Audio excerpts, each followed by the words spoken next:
नमस्कार दोस्तों, आज मैं लेकर आया हूँ सनसनीखेज ऐसी कहानी जिसे सुनकर आपकी रूह कांप उठेगी। आप सोचने पर मजबूर हो जाओगे कि कभी ऐसा भी हो सकता है।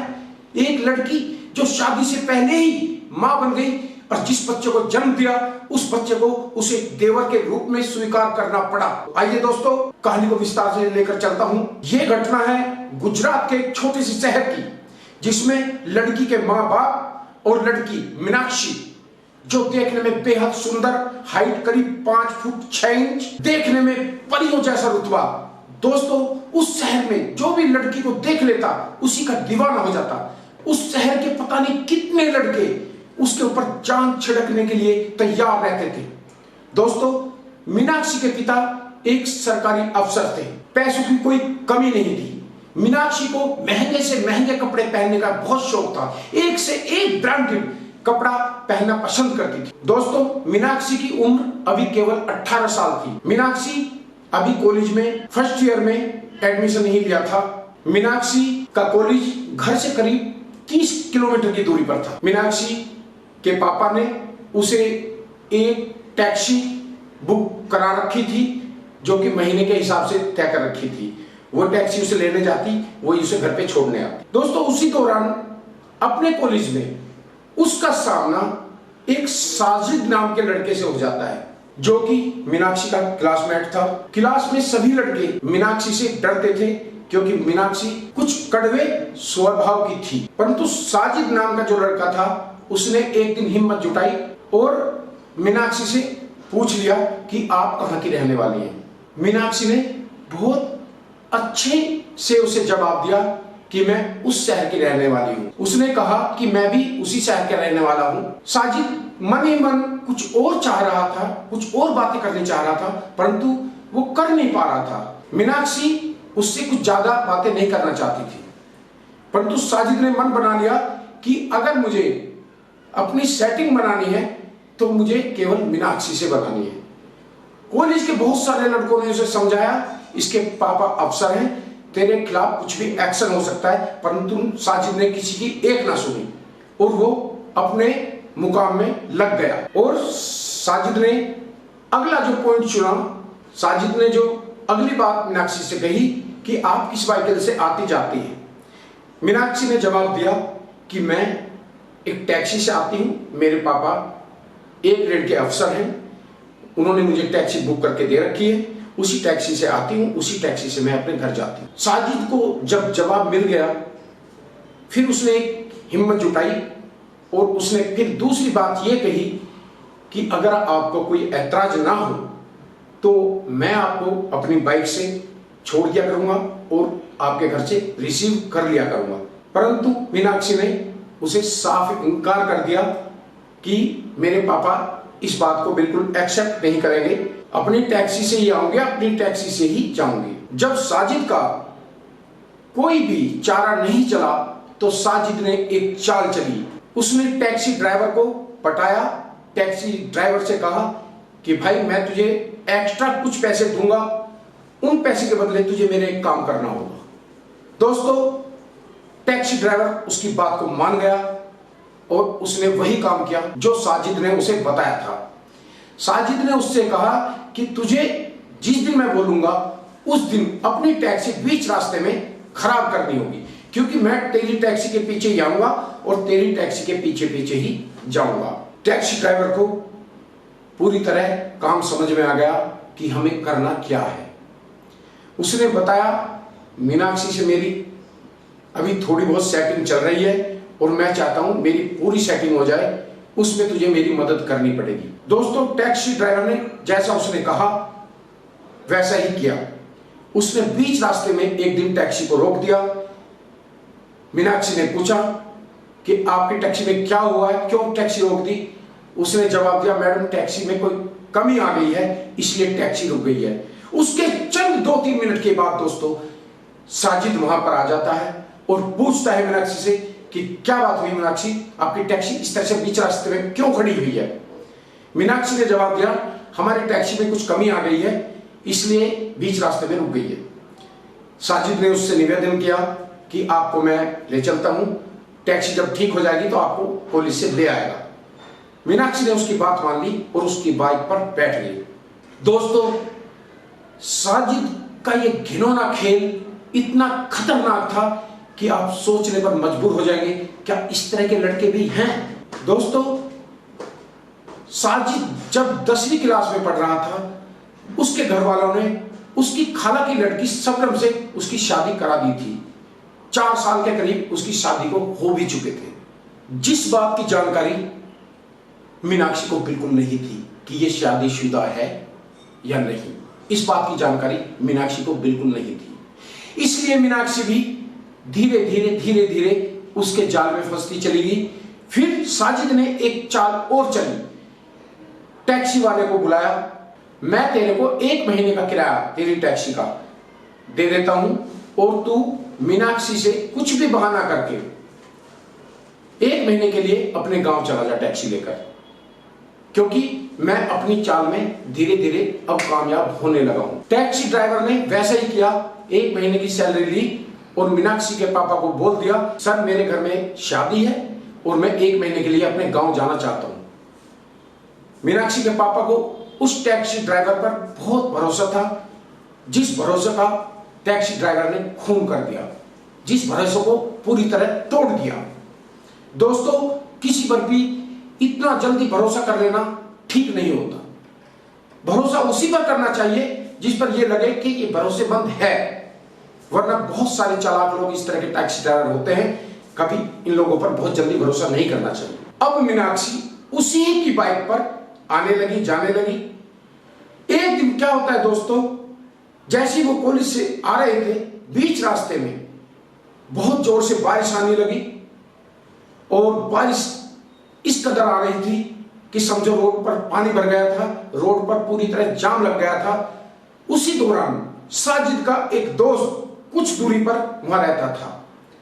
मीनाक्षी को साजिद ने कहा कि मीनाक्षी, ऐसा करते हैं, बारिश का कोई पता नहीं, हम पूरी तरह भीग चुके हैं, इसलिए मेरे एक दोस्त का यहाँ घर है पास ही में, वहां चलते हैं, कुछ देर वहां रुक जाते हैं, क्योंकि हमारे कपड़े पूरी तरह भीग चुके हैं और अभी बारिश का कोई पता नहीं है कि कब तक पड़ेगी या कब तक नहीं पड़ेगी। दोस्तों, मीनाक्षी को वो अपने दोस्त के घर पर ले गया। वहां जाकर उसने मीनाक्षी को कहा कि मीनाक्षी, मेरे दोस्त का एक रूम बिल्कुल खाली पड़ा हुआ है, हम लोग वहां उधर कपड़े चेंज कर लेते हैं, आप जाकर कपड़े चेंज कर लो। जैसे ही मीनाक्षी अंदर कपड़े चेंज कर रही थी दोस्तों, अंदर का लॉक खराब था गेट का। उसने मीनाक्षी ने गेट झुकाया और वो कपड़े चेंज करने लगी। उसने टाइमिंग के हिसाब से उस वक्त गेट खोला, करीब 2-3 मिनट हुए होंगे, उसने अंदाजा लगा लिया अब मीनाक्षी ने अपने कपड़े चेंज करने शुरू कर दिए होंगे। उसने गेट खोल दिया और वो अंदर दाखिल हो गया। मीनाक्षी ने काफी मना किया कि आप बाहर चले जाइए। उसने दोस्ती का दिलासा देते हुए कहा कि मीनाक्षी, हम और तुम एक बहुत अच्छे दोस्त हो चुके हैं, अब हमें आपस में इस तरह की कोई शर्म नहीं करनी चाहिए। जबकि मीनाक्षी ने काफी मना किया, परंतु उसने एक ना सुनी। उसके 2-3 मिनट बाद मीनाक्षी से आग्रह करना शुरू कर दिया कि मीनाक्षी, आज बारिश हो रही है और मैं रोमांटिक मूड में हूं। मीनाक्षी ने कहा, तुम मेरे एक अच्छे दोस्त हो, इसका मतलब ये नहीं कि आप इस तरह की हरकत करने के लिए मुझसे कहेंगे। दोस्तों, मीनाक्षी ने उससे काफी मना किया कि हम लोग जब शादी करेंगे तब हम लोग ये काम करेंगे, परंतु साजिद ने कहा इस तरह की कोई कंडीशन नहीं आएगी जिससे हमें पछताना पड़ेगा। मीनाक्षी बहुत अच्छे घर परिवार की लड़की थी, उसने खूब समझाया, परंतु साजिद ने उसकी एक ना सुनी और उसने शारीरिक संबंध बना लिया। उसके बाद होता क्या दोस्तों, मीनाक्षी को 2 महीने बाद पता लगा कि प्रेग्नेंट हो चुकी है। अब ये बात साजिद को मीनाक्षी ने बताई। साजिद ने कहा कि ऐसा करते हैं, एबॉर्शन करा लो, उसके बाद सब कुछ ठीक हो जाएगा। परंतु दोस्तों, उसने एबॉर्शन कराने से मना कर दिया, क्योंकि एबॉर्शन पर पूरी तरह रोक लगी हुई है। उसने ये पाप करने से उसे मना कर दिया और उसे कहा, आपको मुझसे इमीडिएटली इसी महीने शादी करनी पड़ेगी, मैं अपने मम्मी पापा से बात कर लेती हूं और आपको इस बच्चे को अपनाना पड़ेगा। साजिद ने, क्योंकि पहले से ही शादीशुदा था, उसने उसे उल्टी सीधी बातें समझानी शुरू कर दी, जिस बातों में मीनाक्षी आती चली गई और धीरे धीरे 4 महीने बीत गए दोस्तों। उसके बाद जब उसे लगा कि मुझे बच्चे को जन्म देना है, तो उस बच्चे को जन्म देने के लिए उसने एक तरकीब अपनाई। उसने सोचा कि पापा को एक झूठ बोलकर इस बच्चे को मैं जन्म दे सकती हूँ। उसने अपने पापा से कहा कि पापा ऐसा है, मेरे कुछ ट्यूशन जरूरी है जो कि हमारी क्लास में ही पढ़ाए जाएंगे, हमारे कॉलेज में हॉस्टल है और मैं अब हॉस्टल में ही रहा करूंगी। उसके पापा ने उसे परमिशन दे दी और मीनाक्षी हॉस्टल में ही रहने लगी। साजिद ने उससे पूरी तरह बाइकआउट कर दी थी। साजिद ने उसका नंबर भी ब्लैक लिस्ट में डाल दिया था और उसने अपनी क्लास पूरी होने के बाद उससे बिल्कुल वास्ता खत्म कर दिया था। वो लगातार उसे फोन करती, उसका नंबर ब्लैक लिस्ट में मिलता। वो परेशान होने लगी, सोचने लगी आखिरकार अब करूं तो करूं क्या। अब दोस्तों 9वां महीना चल रहा था, बच्चे को उसने जन्म दे दिया। जन्म देने के बाद उसके सामने एक पूरी आफत खड़ी हो गई थी कि अब मैं इस बच्चे को करूं तो करूं क्या, इस बच्चे को नाम दूं तो किसका नाम दूं। पूरी तरह वो टूट चुकी थी। फिर उसकी सहेली ने उसे एक रास्ता दिखलाया, कहा कि ऐसा है मीनाक्षी, जो हो गया है हो गया है, अब एक काम करते हैं, इस बच्चे को हम एक पास में अनाथालय है वहां पर देकर आ जाते हैं। वो पालन पोषण अनाथालय वाले खुद करेंगे, आपका नाम पता पूरी तरह गुप्त रखा जाएगा। उस बच्चे को अनाथ आश्रम में छोड़ आती है। उसके बाद वहां से उसका फाइनल एग्जाम था। उसके बाद मीनाक्षी अपने घर आ जाती है। दोस्तों मीनाक्षी के पिता कुछ दिन बाद मीनाक्षी की शादी एक अच्छे परिवार में कर देते हैं। 4-5 साल शादी को बीत जाते हैं। मीनाक्षी को उसके बाद कोई औलाद नहीं हुई। जब मीनाक्षी को कोई औलाद नहीं हुई तो उसके पति ने एक निर्णय लिया कि क्यों ना मैं अनाथ आश्रम से किसी बच्चे को गोद ले लिया जाए। अब यही होता है दोस्तों, मीनाक्षी के पति का नाम था दिनेश अग्रवाल। दिनेश ने अनाथालय से एक बच्चा गोद ले लिया। बच्चे का नाम रख दिया दीपक, क्योंकि दिनेश का कोई भाई नहीं था। दिनेश की माँ चाहती थी कि दिनेश का भी कोई भाई हो। उसे भाई समझकर गोद ले लिया और अपने घर ले आया। मीनाक्षी उसका पालन पोषण करने लगी, स्कूल भेजने लगी, बच्चा स्कूल जाने लगा। बच्चा धीरे धीरे बड़ा होता गया। दीपक भी दिनेश को बहुत प्यार करता था और मीनाक्षी को भी अपनी भाभी मानता था, बहुत प्यार करता था। तो दोस्तों मीनाक्षी ने जब बच्चा अनाथालय में दिया था तो उसने उसके बाएं बाजू पर एक स्टेचू बनवा दिया था। अगर वक्त आने पर कभी ऐसे मुलाकात हो जाए, भगवान ना करे कहीं मिल जाए, तो वो पहचान सके। परंतु दोस्तों ऊपर वाले को कुछ और ही मंजूर था। वो बच्चा जब करीब 18 साल की एज हो गई, दिनेश 2 महीने के लिए अपने बिजनेस के सिलसिले में बाहर चला गया। अब एक दिन मीनाक्षी को तेज सर में दर्द हुआ। दीपक ने मीनाक्षी से कहा कि भाभी अगर आप कहो तो मैं आपका सर दबा दूं। मीनाक्षी ने उसे मना कर दिया कि नहीं, मैं गर्म पानी पी लूंगी, मैं धीरे धीरे ठीक हो जाऊंगी।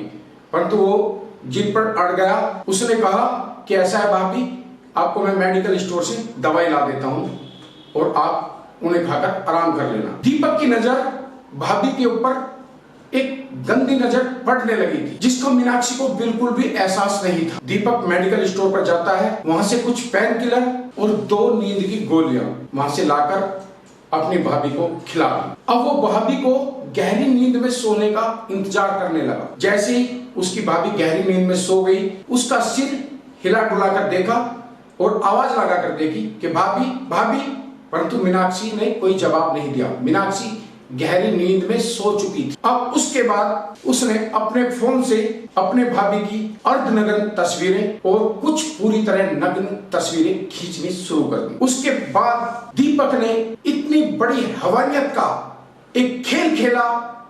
अपने शरीर की भूख मिटाने के लिए उसने वो सब कुछ कर डाला जिसका अनुमान लगाना भी मुश्किल है। दोस्तों सुनकर इंसान के रोंगटे खड़े हो जाते हैं। दोस्तों इस तरह की हैवानियत को सुनकर उसने वो खेल खेल दिया। उसे नहीं पता था कि मीनाक्षी तेरी कौन है।